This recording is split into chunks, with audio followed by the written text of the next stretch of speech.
Hello family members, welcome to my channel Kalyani the home cook.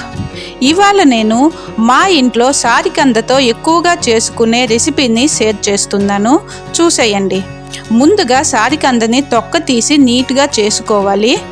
ఆగండి, తొక్క తీసే ముందు 2 చేతులకి కొద్దిగా నూనెని అప్లై చేసుకోవాలి, లేదంటే చేతులు బాగా దురద పెడతాయి. తొక్కని తీసుకున్న తర్వాత ఈ సారికందని 1/2 ఇంచు మందం గల ముక్కలుగా రౌండ్ చక్రాల్లాగా కోసుకోవాలి. ఈ కోసుకున్న చక్రాలని నీటిలో వేసి కడుక్కొని ఏదైనా ఒక పాత్రలో కానీ కడాయిలో కానీ నీళ్లను తీసుకొని అందులో ఈ ముక్కలు వేసుకోవాలి. ఇప్పుడు ఈ ముక్కల్ని 5 నుండి 10 నిమిషాల పాటు ఉడికించుకోవాలి. ఉడికేటప్పుడు దీనిలో 1 టీ స్పూన్ పసుపు, అలాగే 2 టీ స్పూన్ల ఉప్పు వేసి కాస్త మెత్తపడే వరకు ఉడికించుకోవాలి. ఈ ఉడకటం అనేది ఆ దుంపలపై ఆధారపడి ఉంటుంది. కొన్ని దుంపలు తొందరగా మెత్తగా ఉడికిపోతాయి, కొన్ని ఎంతసేపు ఉడికించినా కాస్త గట్టిగానే ఉంటాయి. చూసుకొని మనకి అవసరమైనంత వరకు ఉడికించుకోవాలి. అది కొంచెం ఎక్కువ టైం అయినా పర్వాలేదు, తక్కువ టైం అయినా పర్వాలేదు.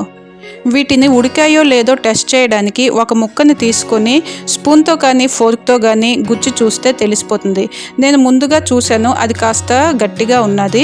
మళ్ళీ 1 నిమిషం పాటు ఉడికించుకొని తర్వాత తీసి చూస్తే కాస్త మెత్తపడ్డాయి. ఇప్పుడు వాటన్నింటినీ ఆ నీటిలో నుంచి ఒక ప్లేట్లోకి తీసుకొని పక్కన ఉంచుకోవాలి. అవి చల్లగా అయ్యేలోపు ఆ ముక్కల్ని కోట్ చేయడానికి ఉపయోగించే పేస్ట్ని మనం ఇక్కడ తయారు చేసుకుందాం. దానికోసం 4 టీ స్పూన్ల బియ్యాన్ని 1 గంట ముందు నానబెట్టి ఉంచుకోవాలి. ఆ నానబెట్టుకున్న బియ్యం, దానిలో 1 టీ స్పూన్ జీలకర్ర, 1 టీ స్పూన్ ధనియాలు, 1 టీ స్పూన్ ఉప్పు, ఒక 4 ఎండుమిరపకాయలు, 4 పండు మిరపకాయలు వేసుకొని మెత్తగా పేస్ట్ చేసుకోవాలి. చూసారు కదా ఎంత మెత్తగా ఉందో ఈ పేస్టు. ఈ పేస్ట్ని ఒక బౌల్లోకి తీసుకున్న తర్వాత దాని కన్సిస్టెన్సీ చూసుకోవాలి. అవసరమైతే కొంచెం నీళ్లను వేసి జారుగా కలిపి పక్కనుంచుకోవాలి. ఇప్పుడు వాటిని ఫ్రై చేయడానికి ప్యాన్లో కొంచెం నూనె వేసి దానిని స్ప్రెడ్ చేసుకొని ఉడికించి పెట్టుకున్న ఈ సారికంద ముక్కలని ఆ పేస్టులో ముంచి 2 వైపులా పట్టేలాగా చేసి ఆ ప్యాన్ పైన ఒక్కొక్కటిగా సర్దుకోవాలి. అవసరమైతే ఈ పేస్ట్లో నచ్చిన మసాలాలు లేదా గరం మసాలా, మిరియాల పొడి వంటివి కూడా వేసుకోవచ్చు. నేనైతే ఇప్పుడు దీంట్లో ఏమీ వేయలేదు, ఎందుకంటే వీటిని మా ఇంట్లో పిల్లలు చాలా ఇష్టంగా తింటారు. అందుకని స్పైసీగా కారంగా ఉంటే వాళ్ళు తినలేరు, అందుకే ఇక్కడ నేనేమీ వేయలేదు. సో స్పైస్ని ఇష్టపడే వాళ్ళు వేసుకోవచ్చు. ఇలా అన్నింటినీ ప్యాన్ పై వేసుకున్న తర్వాత వాటిని 1-2 నిమిషాలు బాగా కాలనివ్వాలి. పైన కొద్దిగా ఆయిల్ని వేసుకొని మంటని లో టు మీడియం ఫ్లేమ్లో ఉంచుకొని స్లోగా గోల్డెన్ బ్రౌన్ కలర్ వచ్చే వరకు కాలనివ్వాలి. తర్వాత రెండవ వైపుకి టర్న్ చేసుకోవాలి.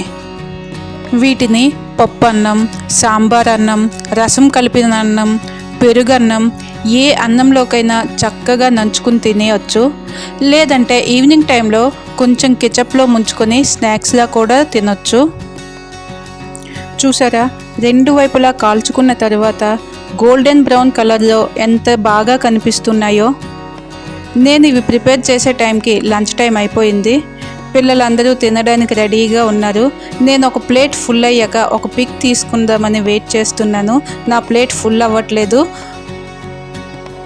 పైన కోట్ చేసిన లేయర్ క్రిస్పీగా, లోపలి ఆ దుంప మెత్తగా, తినడానికి చాలా బాగుంటాయి.